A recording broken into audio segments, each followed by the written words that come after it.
Hello, everybody. Welcome to this week's episode of the Tech Shift F9 podcast, the podcast that talks about career pivots and transformation in the age of technology.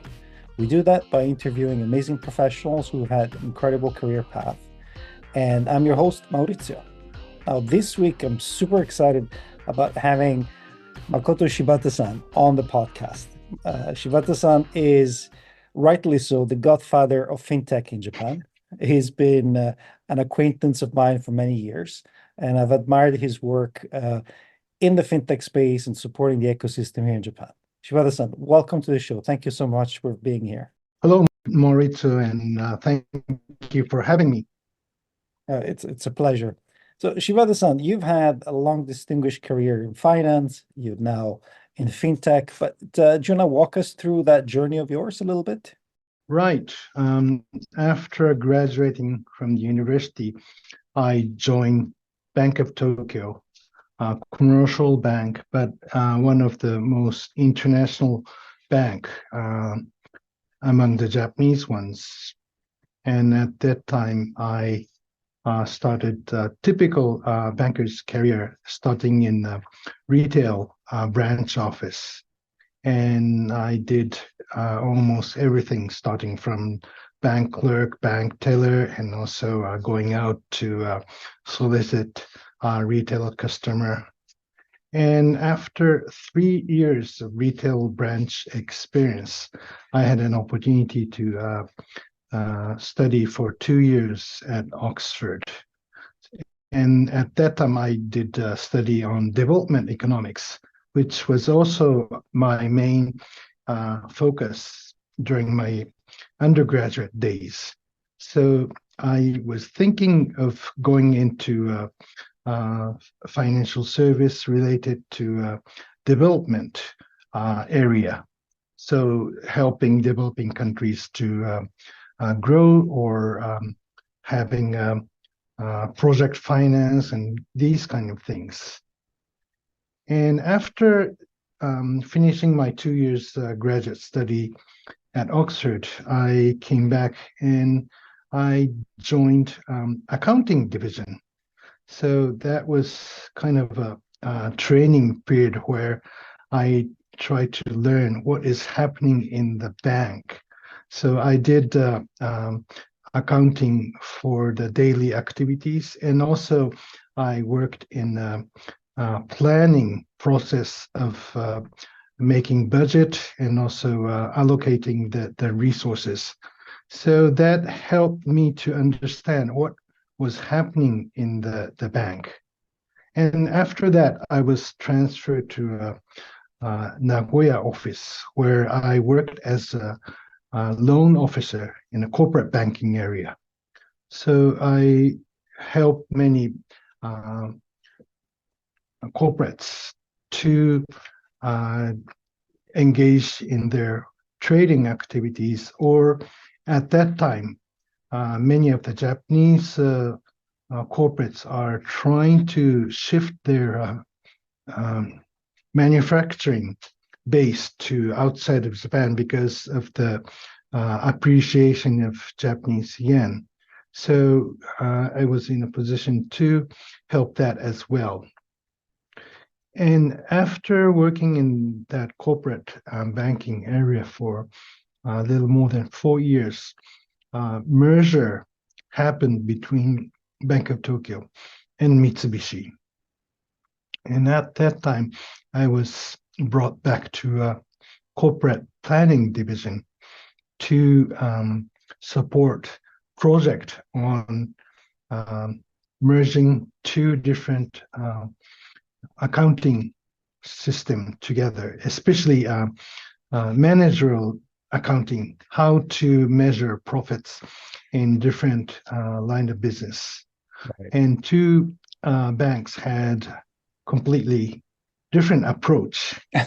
So I had a quite challenging time in terms of accounting principles, and also I had to go through how the system infrastructure was created within the bank. So that was quite interesting time. And after spending time there, I was transferred to then called e-business and IT initiatives division. And that was in 1998. So that Right. was beginning of my digital banking career. So since then, I stayed in that area. Although the name of the division has changed from e-business to IT initiatives division or digital innovation division or digital planning, all transformation went on. But almost for 20 years, I was in the digital banking area and started to see this trend of fintech coming out. And up until then, large banks were trying to build all sorts of system infrastructure by themselves. But up up till the point when many startups came into this fintech area, banks started to look into the possibility of collaborating with fintechs. So I had an opportunity to work with many startups. And after a while, I decided to leave the bank. And then I joined this Finolab, which is supporting all the fintech startups to grow. So this is kind of a story of It's my amazing. career.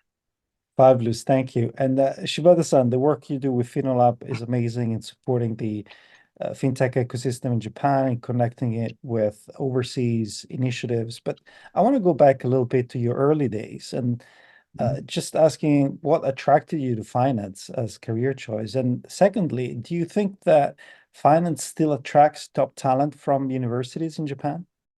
Right. So for myself, during my undergraduate days, I studied economics and especially this development economics. And I thought by working in a financial institution, I could pursue my career to support development of different economies. And I think now we have seen many talents in the universities have more choice than before. And it has become quite difficult for them to decide what to do in their beginning of the career because many people do not stay in one company or one career for very long period of time. So I think it has become more casual and they tend to look for different opportunities. And also, financial service were regarded as a high paying position, but now it may not be the case anymore. That's So right. I guess it's a difficult time.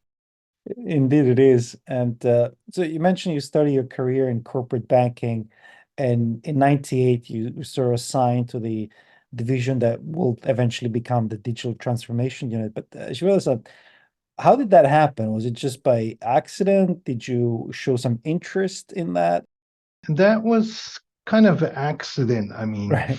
1998 was a year before the bank started online banking.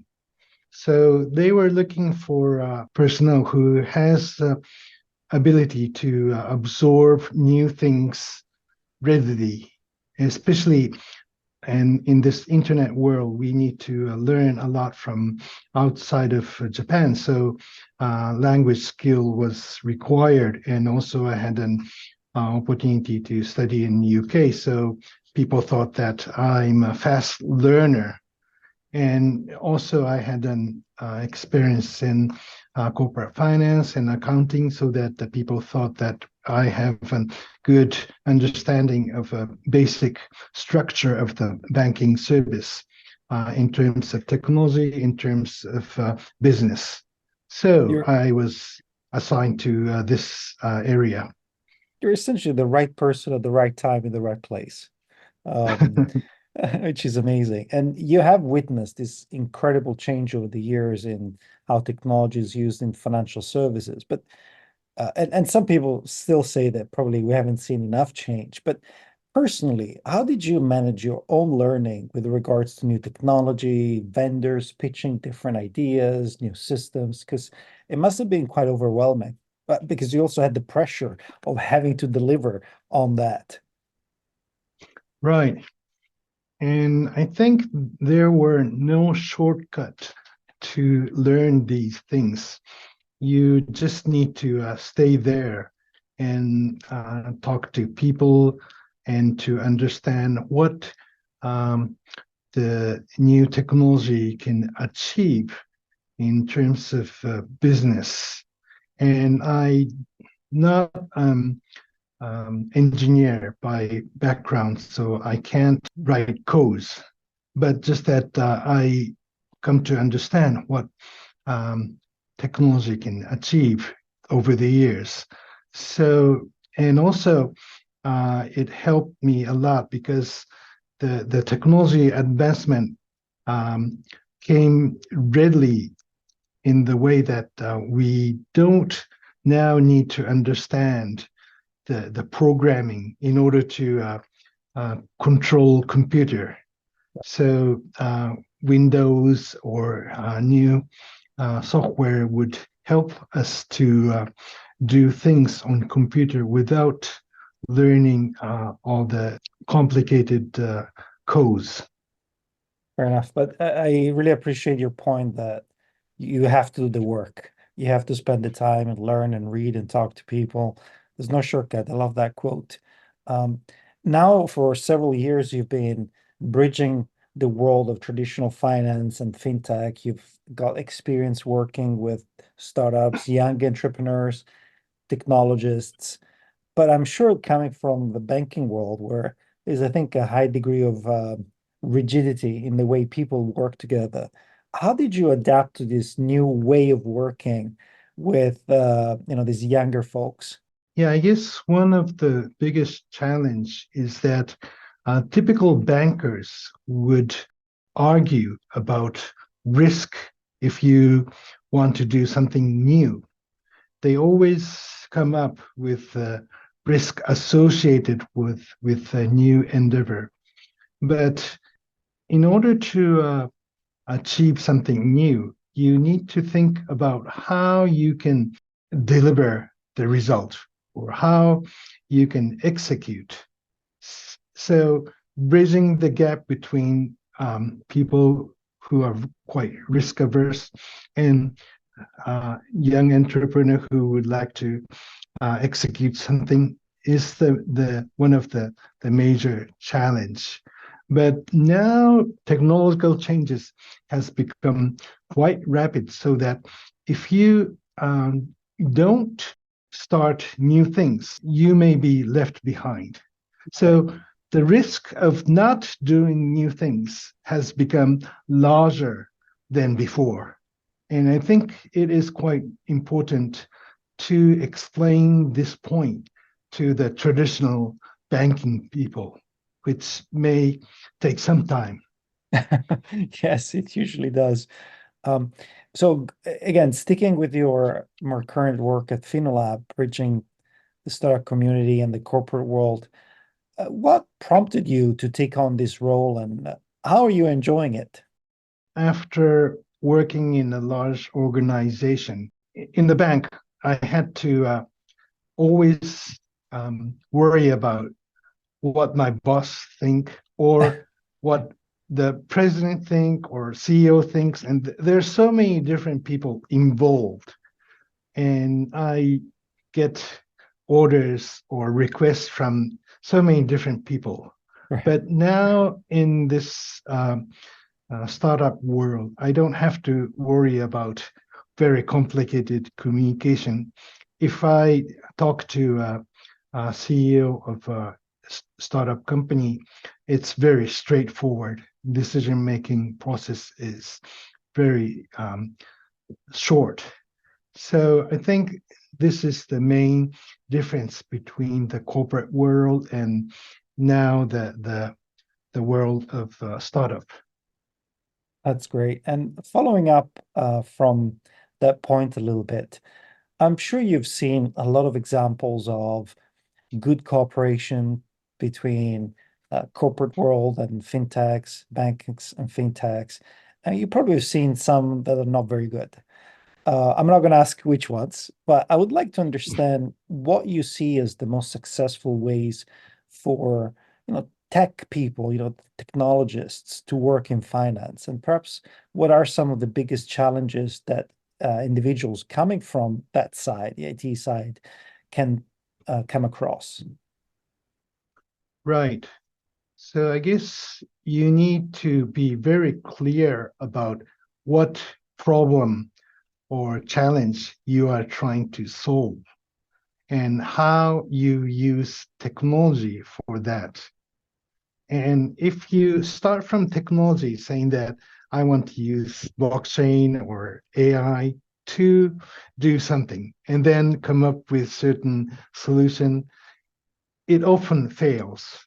But Right. if you start from certain problems that you face and you have clear solution for that using technology or certain business model, I think that's a very good starting point. So setting the question right is the major starting point. And then you need to be very persistent in order to move on. Typically, startup would start to get worried after some time, and if their sales figures do not go up, or if they don't find the right investor, they started to worry and sometimes go on pivoting their business model. And certain adjustment need to be done, but you need to have um, basic principle what business you would like to engage in. So persistence or continuity is also an important point. Oh, I totally agree. I like the concept of conviction. You have to be sure about what you're doing, because otherwise, how do you convince other people, companies, banks to work with you? I completely agree. Um, Changing topics slightly here, Shibata-san, in your experience over the last few years, are you seeing more, let's call them mid-career finance professionals that are looking into switching careers into fintech or maybe startups in general?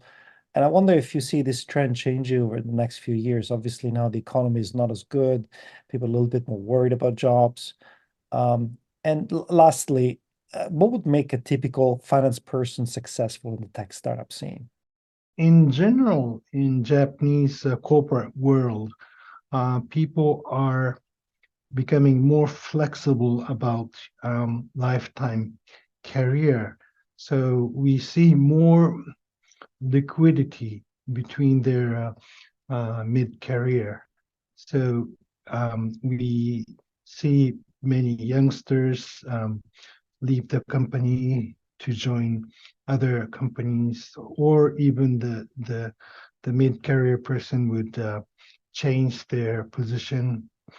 So I think in general, it has become more flexible to choose what they would like to do. And also, because of the technological changes, the skill you would require in one corporate world has been changing quite a bit. And now some of the works are being replaced by artificial intelligence. So you need to be very flexible about what skill you would like to continue to pursue.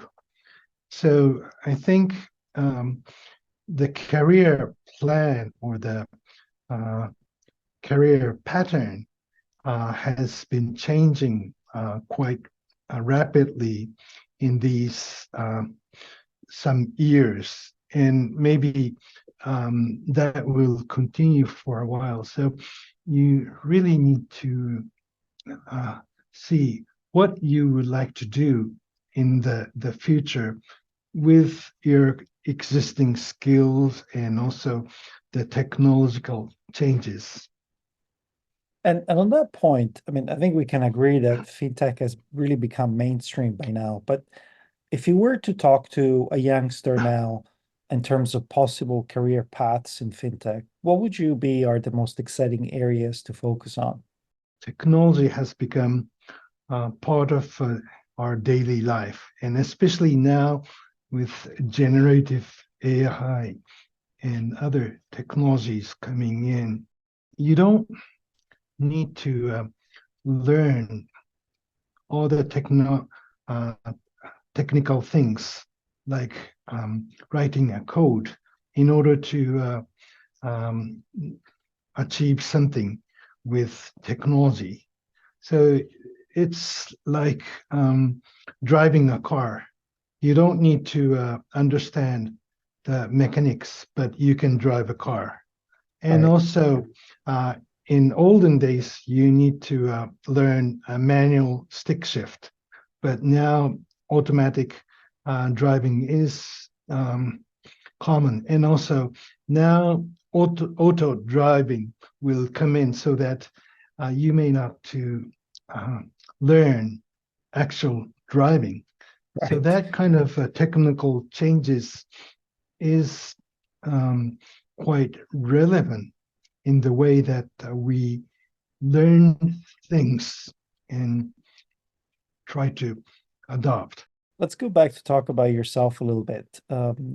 Recently, a few years back, you spent 6 months doing fintech research at the University of Oxford, where you had studied as a youngster. And I'm just wondering, as a you know older person like me, how was your experience in general? What advice would you have to people that are looking to growing their professional skills at a later stage in their career? After leaving the banking career, I had like 6 months career break, and I went back into academic world to see to what extent the academic research has done in the area that I understand. And but for area like fintech, things are changing so fast so that academic works would not catch up with Right. the changes that happening.